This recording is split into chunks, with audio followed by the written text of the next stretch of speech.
What if I told you that two cars with the exact same name could have a price difference so insane, you could buy an entire neighborhood with the gap? I'm not exaggerating. Some of these market price jumps are so insane they look like a typo made by Ferrari's accountant. At number 8, we have the Ferrari F430. Let's start with Ferrari doing Ferrari things. The base Ferrari F430 Berlinetta sits around 200,000, while the Spiders can go as low as 130. But then there's the Ferrari F430 Scuderia. That one? Around 700,000. That's about 3.5 times more expensive. What changed? Less weight, sharper handling, and more race car DNA. Basically, Ferrari deleted some interior pieces and it somehow added $500,000. That's like Apple removing the headphone jack and charging extra. At number 7, we have the Corvette C8. The base Corvette Stingray starts at around 60,000, which is honestly one of the biggest steals in performance car history.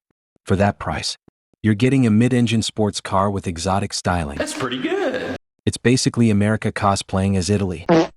Then Chevrolet looked at that and said, not enough chaos. So they made the Corvette ZR1. And the price? Around 300,000. That's 5x the Stingray version. The base C8 says, I got a cool sport car. The ZR1 says, I have absolutely no respect for supercars that cost more than me. At number 6, we have the Porsche 911 991 generation.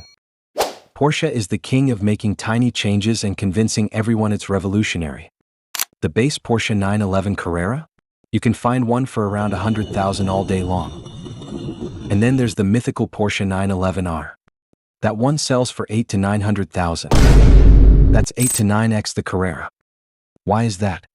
Because Porsche made it more lightweight, manual, rare, and basically engineered it specifically to make collectors lose their minds. Porsche fans saw this and collectively said, yes, take my house. At number 5, we have the Ferrari 599. Ferrari is back because of course they are. The regular 599 GTB Fiorano sits around 200,000, some even cheaper. Then Ferrari went ahead and made the 599 GTO, and the value jumps up to 2 million. That's a 10x jump.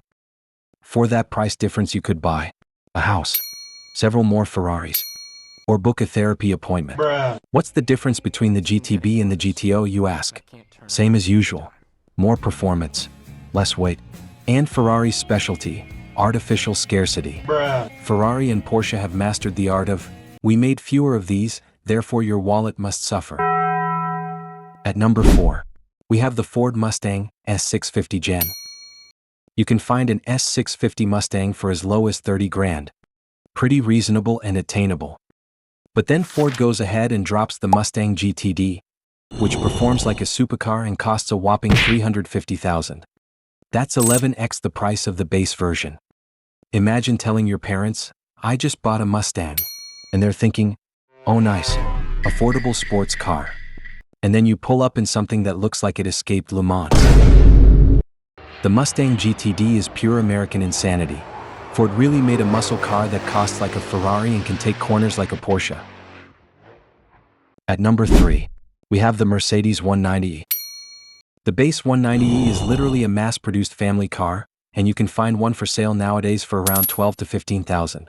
It's a cool old sedan. And then there's the legendary 190e Evo 2 that costs around 350 grand. That's 23x the regular 190e. And there are several reasons for that ridiculous price. Rarity, DTM racing pedigree, and homologation. To regular people, this looks like just an old Mercedes. To enthusiasts, it's basically sacred. At number 2, we have the 90 Subaru Impreza. The Subaru Impreza is another mass-produced family car that's nothing special. This reliable little daily can be found for 3 to 5,000 on the used market.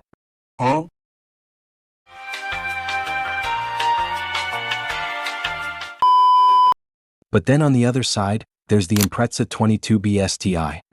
This is not the typical Subaru that femboys drive. It's a rally legend that costs 300,000. That's around 30x the regular family Impreza. Subaru somehow took a practical family sedan, added wider fenders, a massive wing, rarity and pure rally heritage. and accidentally created one of the most worshipped Japanese cars ever. And finally at number 1, we have the final boss, Ferrari 250. Ferrari is back and there's absolutely no surprise.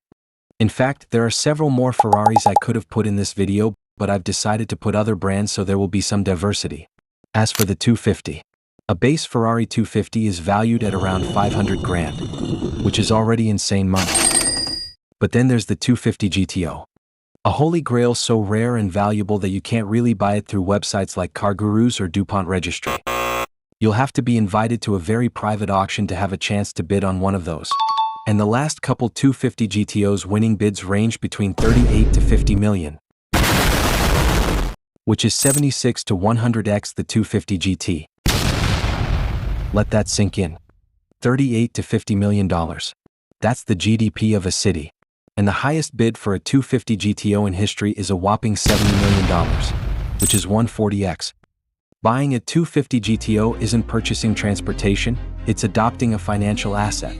You don't take it to Cars and Coffee, you transport it in a climate-controlled trailer while 12 insurance agents follow behind. So what did we learn today? Apparently adding rarity, race history, collector hype, and a giant wing can multiply a car's value by up to 10 to 100 times. Which honestly makes little sense, but car enthusiasts are known for making financially responsible decisions. If I missed any insane price jumps, drop them in the comments. And if you somehow own a Ferrari 250 GTO, first of all, why are you watching this? And second, can I borrow like $50?